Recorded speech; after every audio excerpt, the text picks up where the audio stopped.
From the journalists at the Tennessee Firefly, this is On the Fly, your deep dive into the education topics you need to know about. I'm Firefly Managing Editor Sky Arnold, sitting next to U.S. Senator and gubernatorial candidate Marsha Blackburn. Thank you for joining us, And I'm delighted to join you. Thank you. We love having a chance to talk with you about your vision for education. So I'd like to begin our conversation with a little discussion about legacy. You have a legacy in this state. Obviously, you served in the Tennessee General Assembly as a senator. You've been a congressman. You have been a U.S. senator. And you, if elected, would be the first woman to be elected governor in Tennessee. Yes.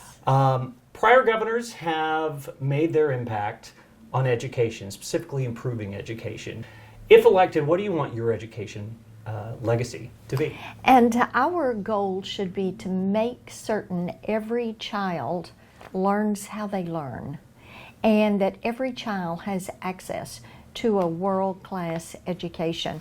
And I really applaud Governor Haslam and Governor Lee for the emphasis that they have put on education in opening doors of opportunity.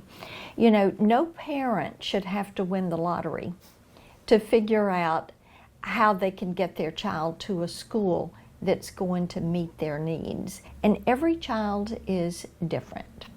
Chuck and I have 2 children and 4 grandchildren, and each one of these children learn differently. And it is important for children and parents to understand how that child is going to best learn. And it's important to empower parents. And one thing that we have learned through the past decades is that one-size-fits-all approaches to education do not work. So having that flexibility and that autonomy at the school level, so that teachers have the ability to innovate, and so that children who need individualized learning are going to have access to that. Those are going to be important for us as a state and for each and every school system and each and every site to be able to move forward on those concepts. As we mentioned, you served us as a state senator, and during those days you supported the legislation that ultimately created public charter schools in Tennessee. We don't have many outside the big 4 cities. Right. Would you support efforts to expand charters into rural areas and suburban areas? Absolutely. I think that charter schools can be the labs of innovation for public school systems, giving teachers the flexibility working with students. We should be asking, how do we create the best educational environment for our children? Speaking of environments, charter schools don't work if they don't have good facilities to operate. That's right. No teacher can teach without having a classroom. Would you support providing extra money on an annual basis, keeping that in the budget to ensure charter schools do have adequate facilities? And what you want to do is take those steps, whether it is financial steps or whether it is process steps that are going to make it easier for charter schools. Now, one of the things that I think is important is a bill that is just passed, that the 3 strikes legislation, so that if you can't get through that local school board, you have the ability to go to the state. And removing red tape can be a big money saver. I was at a charter school in Nashville, and they said it took them longer to get permission than it did to actually build the facility. So removing that red tape. There's also opportunity for acquisition of existing bills that the school system already owns. And you know, many people don't realize charter schools are public schools. So being able to transfer those unused facilities to charter schools, that can be both a time and a money saver. And then bonding capacity at the state that would help with some of these. So I think there are many ways that we can help get that cost down, because a charter school is a public school. But you support extra money too. Yes, you know, making certain that you've got those financial opportunities there. Like I said, not everything is money. Much of it is a savings that you can bring to the process, bring to bear. As you mentioned earlier, you obviously support the Education Freedom Scholarship Act and the assistance that provides parents who want to go to send their kids to private school. But for those parents who want to keep their kids in public schools and maybe enroll them in a school one district over or across their zip code, they still face some barriers to tuition. A lot of districts charge tuition for students that come in. Would you support perhaps making some changes there, removing that tuition barrier so that parents do have true open enrollment and aren't limited by their zip code? You know, the number one thing we need to ask is, how do we make certain that that child is going to be able to learn, that they're going to be in that right environment? Then looking at those obstacles and saying, how can we remove these obstacles? Because we should focus on that child and their education. That should be the item number one.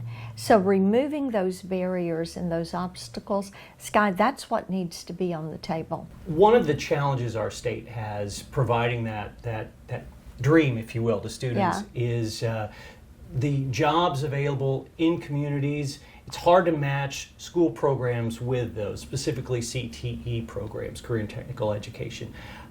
Those pathways remain a challenge, particularly in rural areas. Is there anything you'd like to do to sort of help iron that out, help make that a more smooth process, and help ensure that those kids are learning what they need to learn to get the jobs?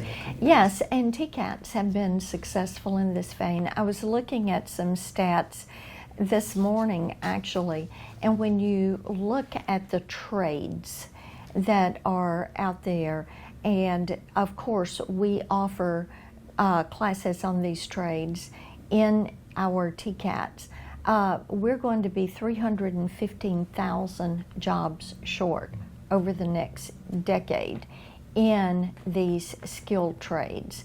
So making certain that there is access to this vocational training. You look at the popularity of the CDL classes in our vocational schools, nurses tech. That's another really popular class. And I find it so interesting that even some nursing schools are now encouraging their students, or those that want to be students, to take a nurse tech class and begin their entrance into that career that way. So does it mean that we need to be thinking differently? Absolutely. Does it mean that we need to have access to these TCATs all across our state? Absolutely, it does. As I'm sure you're aware, President Trump's administration has been a big supporter of requiring students to have an annual assessment so that basically parents know what's going on in the classroom. Right. Here in Tennessee, the union that represents Tennessee teachers has been pushing to sort of change how we do assessments, reduce assessments, and even reduce the annual frequency of teacher evaluations. Was curious where you stand on both of those issues. Do you support keeping the system the way it is, or would you like to see some changes there as well? Sky, one of the things we have to do is look at when we have data, how we're going to use that data, and then making certain that we are transparent about what that data is telling us. And when it points us to an area where work is needed, then we need to jump in and do that so that we're focused on the outcomes for the children. Obviously, picking the members of your cabinet would be a huge, important sort of first decision every new governor has to make. Do you have any thoughts on the type of person you would like to see lead the Department of Education here in Tennessee? I want the very best person for the job. Our children deserve that. And Tennessee taxpayers deserve that. And that's what people are wanting to see. They want to see somebody who is going to be the best person for the job. Now, we are focused on the August 6th primary Sure. and winning Taking that. you a little bit into the future. So and then winning in November. And after that, we'll have the opportunity to begin to have a more fulsome discussion of those positions. Senator, thank you so much for your time. Thank you. Really appreciate it. Look forward to talking to you on the campaign trail over the coming months. And keep up the good work. Definitely will. Yes. Definitely will. Thanks. That'll do it for this edition of On the Fly. Catch us where you get your podcasts. I'm Sky Hall.